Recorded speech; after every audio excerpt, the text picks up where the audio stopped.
We kind of treated it a bit like a RadioLab episode in the sense that we found a theme, and the theme of the stories we picked was flight. So, yeah, sit back, enjoy. We're going to take you on this journey through the sky, up and down, and we're going to kick it off with a short essay.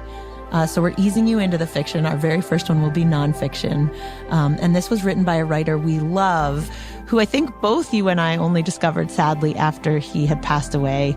Right. If he was still here, he'd absolutely be the kind of person you would hear on this show. His name is Brian Doyle. So we're going to kick it off with one of his essays. It comes from a collection called One Long River of Song, Notes on Wonder. And it was performed on stage for us by the actor Becca Blackwell.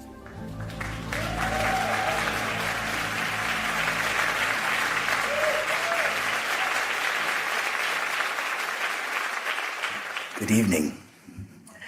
Hoyas valadoris. Consider the hummingbird for a long moment. A hummingbird's heart beats 10 times a second. A hummingbird's heart is the size of a pencil eraser. A hummingbird's heart is a lot of the hummingbird.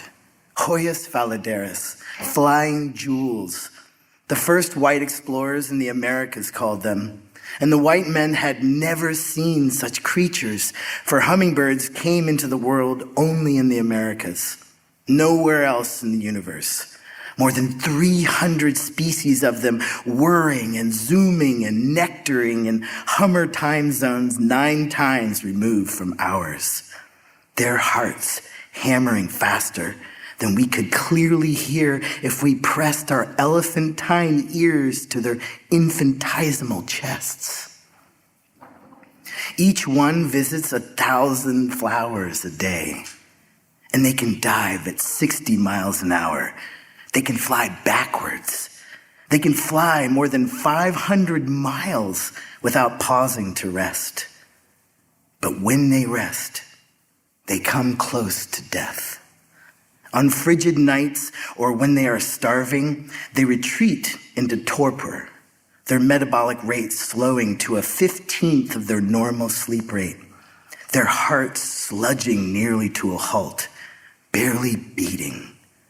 And if they are not soon warmed, if they do not soon find that which is sweet, their hearts grow cold and they cease to be. Consider for a moment those hummingbirds who did not open their eyes again today, this very day, in the Americas.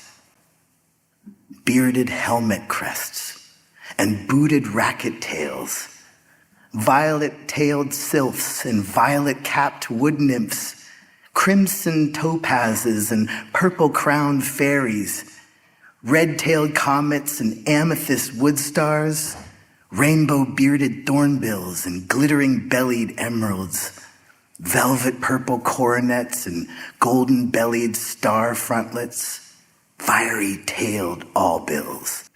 Hummingbirds, like all flying birds, but more so, have incredible, enormous, immense, ferocious metabolisms. To drive those metabolisms, they have race car hearts that eat oxygen at an eye-popping rate. Their hearts are built of thinner, leaner fibers than ours. Their arteries are stiffer and more taut. They have more mitochondria in their heart muscles, anything to gulp more oxygen. And their hearts are stripped to the skin. For the war against gravity and inertia, the mad search for food, the insane idea of flight. The price of their ambition is a life closer to death. They suffer more heart attacks and aneurysms and ruptures than any other living creature. It's expensive to fly. You burn out. You fry the machine. You melt the engine. Every creature on Earth has approximately 2 billion heartbeats to spend in a lifetime. You can spend them slowly, like a tortoise, and live to be 200 years old, or you can spend them fast, like a hummingbird, and live to be 2 years old. The biggest heart in the world is inside the blue whale. It weighs more than 7 tons. It's as big as a room. It is a room with 4 chambers. A child could walk around it, head high, bending only to step through the valves.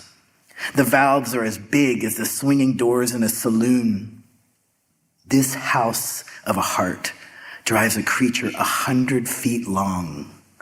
When this creature is born, it is 20 feet long and weighs 4 tons. It's way bigger than your car. It drinks 100 gallons of milk from its mama every day and gains 200 pounds a day. And when it is 7 or 8 years old, it endures an unimaginable puberty. And then it essentially disappears from human ken. For next to nothing is known of the mating habits, travel patterns, diet, social life, language, social structure, diseases, spirituality, wars, stories, despairs, and arts of the blue whale. There are perhaps 10,000 blue whales in the world, living in every ocean on Earth. And of the largest animal who ever lived, we know nearly nothing. But we know this. The animals with the largest hearts in the world generally travel in pairs, and their penetrating moaning cries, their piercing yearning tongue can be heard underwater for miles and miles. Mammals and birds have hearts with 4 chambers. Reptiles and turtles have hearts with 3 chambers. Fish have hearts with 2 chambers. Insects and mollusks have hearts with 1 chamber. Worms have hearts with 1 chamber, although they may have as many as 11 single-chambered hearts. Unicellular bacteria have no hearts at all, but even they have fluid eternally in motion, washing from one side of the cell to the other, swirling and whirling. No living being is without interior liquid motion. We all churn inside. So much held in a heart in a lifetime. So much held in a heart in a day, an hour, a moment. We are utterly open with no one in the end. Not mother and father, not wife or husband, not lover, not child, not friend. We open doors to each, but we live alone in the house of the heart. Perhaps we must. Perhaps we could not bear to be so naked for fear of a constantly harrowed heart. When young, we think there will come one person who will savor and sustain us always. When we are older, we know this is the dream of a child, that all hearts finally are bruised and scarred, scored and torn, repaired by time and will, patched by force of character, yet fragile and rickety forevermore. No matter how ferocious the defense and how many bricks you bring to the wall, you could brick up your heart as stout and tight and hard and cold and impregnable as you possibly can, and down it comes in an instant, felled by a woman's second glance, a child's apple breath, the shatter of glass in the road, the words, "I have something to tell you." A cat with a broken spine dragging itself into the forest to die. The brush of your mother's papery ancient hand in the thicket of your hair. The memory of your father's voice early in the morning echoing from the kitchen where he's making pancakes for his children.